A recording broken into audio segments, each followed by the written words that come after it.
लोक सभा चोणां ਨੂੰ ਲੈ ਕੇ ਵੱਡੀ ਅਪਡੇਟ ਲੈ ਕੇ ਅਸੀਂ ਇੱਕ ਵਾਰ ਫਿਰ ਤੋਂ ਹਾਜ਼ਰ ਹੋ ਗਏ ਹਾਂ। ਦੱਸ ਦਈਏ ਤੁਹਾਨੂੰ ਆਲ ਇੰਡੀਆ ਕਾਂਗਰਸ ਕਮੇਟੀ ਦੇ ਵਿੰਗ ਕਮਾਂਡਰ ਜਿਹੜੀ ਨੇ ਅਨੁਪਮਾ ਆਚਾਰਿਆ ਉਹਨਾਂ ਨੇ ਪ੍ਰੈਸ ਕਾਨਫਰੰਸ ਕਰਕੇ ਜਾਣਕਾਰੀ ਸਾਂਝੀ ਕੀਤੀ ਹੈ ਤੇ ਕਾਂਗਰਸ ਦਾ ਜਿਹੜਾ ਨਿਆਂ ਪੱਤਰ ਉਸ ਦੀ ਘੋਸ਼ਣਾ ਵੀ ਕੀਤੀ ਹੈ। ਇਸ ਦੇ ਨਾਲ ਹੀ ਤੁਹਾਨੂੰ ਦੱਸ ਦਈਏ ਪਠਾਨਕੋਟ ਦੇ ਵਿੱਚ तमाम ਕਾਂਗਰਸ ਕਾਰਜਕਰਤਾ ਜਿਹੜੇ ਨੇ ਉਹ ਵੀ ਮੌਜੂਦ ਰਹੇ ਤੇ ਪ੍ਰੈਸ ਕਾਨਫਰੰਸ ਦੇ ਵਿੱਚ तमाम ਜਿਹੜੇ ਵੀ ਨਿਆਂ ਪੱਤਰ ਨੇ ਕਾਂਗਰਸ ਦੇ ਉਹਨਾਂ ਦੇ ਬਾਰੇ ਚਰਚਾ ਕੀਤੀ ਗਈ, ਵਿਚਾਰ ਵਿਮਰਸ਼ ਕੀਤਾ ਗਿਆ ਤੇ मीडिया ਨੂੰ ਜਾਣਕਾਰੀ ਦਿੱਤੀ ਗਈ। ਦੱਸਦੇ ਹੀ ਇਸ ਦੇ ਵਿੱਚ ਬਜ਼ੁਰਗਾਂ ਦੇ ਨਾਲ ਨੌਜਵਾਨਾਂ ਦੇ ਨਾਲ ਮਹਿਲਾ ਸਸ਼ਕਤੀਕਰਨ ਦੀ ਵੀ ਗੱਲ ਕੀਤੀ ਗਈ ਹੈ। ਮਹਿਲਾ ਦੇ ਬਾਰੇ ਜਿਹੜੇ ਆ ਔਰਤਾਂ ਦੇ ਬਾਰੇ ਕਿੰਨੇ ਜਿਹੜੇ ਜੌਬ ਦੇ ਜਿੰਨੇ ਵੀ ਓਪਰਚੁਨਿਟੀਆਂ ਹੋਣਗੀਆਂ, ਜਿੰਨੇ ਵੀ ਮੌਕੇ ਹੋਣਗੇ, ਕਿੰਨਾ ਕੁ ਆਰਕਸ਼ਿਤ ਜਿਹੜਾ ਹੈ ਮਹਿਲਾਵਾਂ ਦੇ ਵਾਸਤੇ ਓਪਰਚੁਨਿਟੀਜ਼ 'ਚ ਹੋਵੇਗਾ, ਕਿੰਨਾ ਜਿਹੜਾ ਹੈ ਨੌਜਵਾਨਾਂ ਨੂੰ ਕਿਵੇਂ ਜੌਬ ਦੇ ਬਾਰੇ ਜਿਹੜਾ ਹੈ ਜੌਬ ਓਪਰਚੁਨਿਟੀਜ਼ ਜਿਹੜੀਆਂ ਨੇ ਕਾਂਗਰਸ ਦੇ ਵੱਲੋਂ ਦਿੱਤੀਆਂ ਜਾਣਗੀਆਂ। तमाम ਚਰਚਾ ਜਿਹੜੀ ਹੈ ਇਸ ਮੌਕੇ ਤੇ ਇਸ ਪ੍ਰੈਸ ਕਾਨਫਰੰਸ ਦੇ ਵਿੱਚ ਕੀਤੀ ਗਈ। ਇਸ ਦੇ ਨਾਲ ਹੀ ਤੁਹਾਨੂੰ ਦੱਸ ਦਿੰਨੇ ਆ ਅਨੁਪਮਾ ਆਚਾਰਿਆ ਨੇ ਜਿਹੜਾ ਹੈ ਉਹ ਲਗਭਗ तमाम ਗੱਲਾਂ ਦਾ ਜਵਾਬ ਦਿੰਦੇ ਹੋਏ ਜਦੋਂ ਉਹਨਾਂ ਨੂੰ ਸਵਾਲ ਜਵਾਬ ਕੀਤੇ ਗਏ ਤਾਂ ਉਹਨਾਂ ਨੇ तमाम ਸਵਾਲਾਂ ਦਾ ਜਵਾਬ ਦਿੱਤਾ ਤੇ ਇਸ ਮੌਕੇ ਤੇ ਜਦੋਂ ਪੱਤਰਕਾਰ ਦੇ ਵੱਲੋਂ ਸਵਾਲ ਪੁੱਛਿਆ ਗਿਆ ਕਿ ਕਾਂਗਰਸ ਦੇ ਉਮੀਦਵਾਰ ਕੌਣ ਹੋਏਗਾ ਤੇ ਕਿਸ ਤਰ੍ਹਾਂ ਨਾਲ ਉਹਨਾਂ ਨੇ ਜਵਾਬ ਦਿੱਤਾ, ਉਹ ਇੱਕ ਵਾਰ ਤੁਹਾਨੂੰ ਦਿਖਾਣੇ ਆ ਇੱਕ ਖਾਸ ਖਬਰ।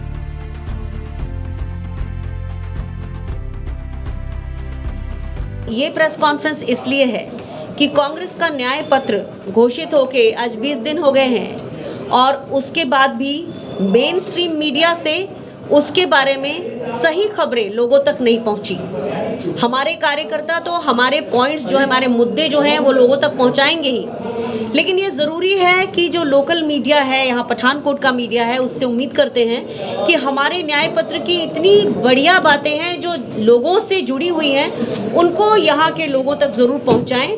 और यही कारण है कि यहाँ हम आके पठानकोट में प्रेस कॉन्फ्रेंस कर रहे हैं। तो हमारे न्याय पत्र में सबसे पहले हमने बात की है युवा न्याय की, यानी कि आप सभी जानते हैं आज के समय में बेरोजगारी जो है 45 साल में सबसे ज़्यादा है और 20 से लेके 28 साल की उम्र के युवा लगभग 40% जो पॉपुलेशन है वो बेरोजगार है, जिसके कारण हमको डेमोग्राफिक डिविडेंड का फ़ायदा नहीं मिल रहा है। आज भी हम विश्व में सबसे ज़्यादा युवाओं वाले देश हैं और ये फ़ायदा नहीं मिल पा रहा है। तो कांग्रेस की सबसे बड़ी घोषणा ये है कि जो अप्रेंटिस एक हम प्रोग्राम करेंगे, अप्रेंटिसशिप देंगे।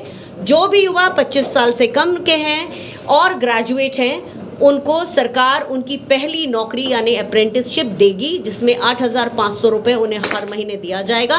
और उस पहले साल के अंदर जो उनका, अगर वो प्राइवेट में काम करते हैं तो भी और अगर वो सरकारी में काम करते हैं तो भी, ये बाध्यता रहेगी उस प्राइवेट या सरकारी इंस्टीट्यूट पर कि उनको 1 साल का अप्रेंटिसशिप देना है।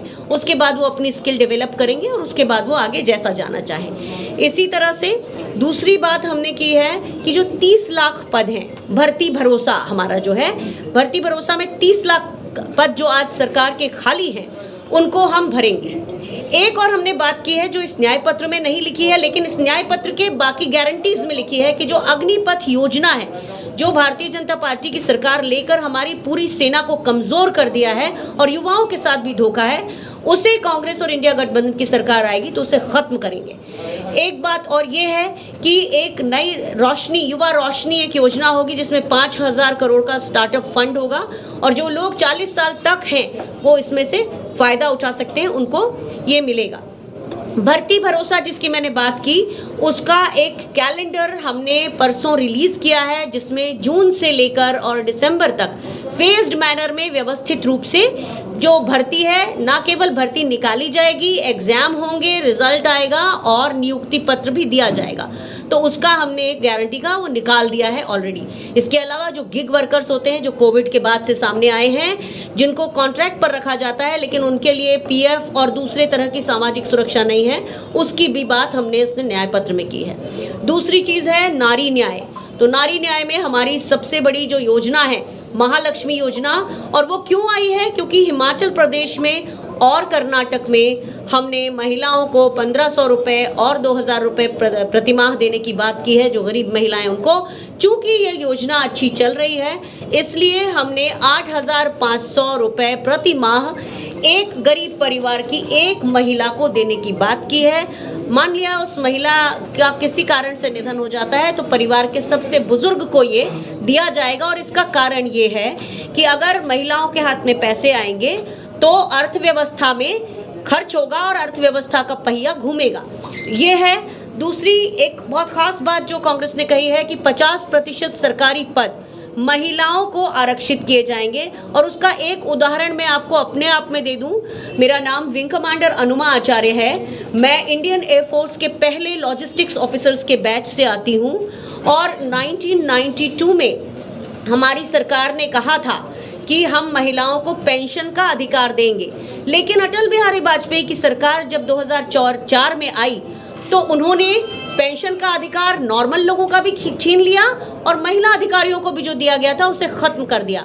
तो जब यूपीए की सरकार आ चुकी थी 2004 में, तो सरकार आते ही उन्हें नहीं पता चला, पर जब महिला अधिकारियों ने आवाज उठाई और हमने वो court case Delhi high court में 2010 में जीता, तो उसके बाद जबकि हमारी सेनाएं सुप्रीम कोर्ट में जा रही थी, लेकिन उस समय हम 23 महिला अधिकारी राहुल गांधी जी से मिले और उन्होंने श्री AK एंटनी जी से बात करके वायुसेना की महिला अधिकारियों को पेंशन का अधिकार 2010 में दिया था।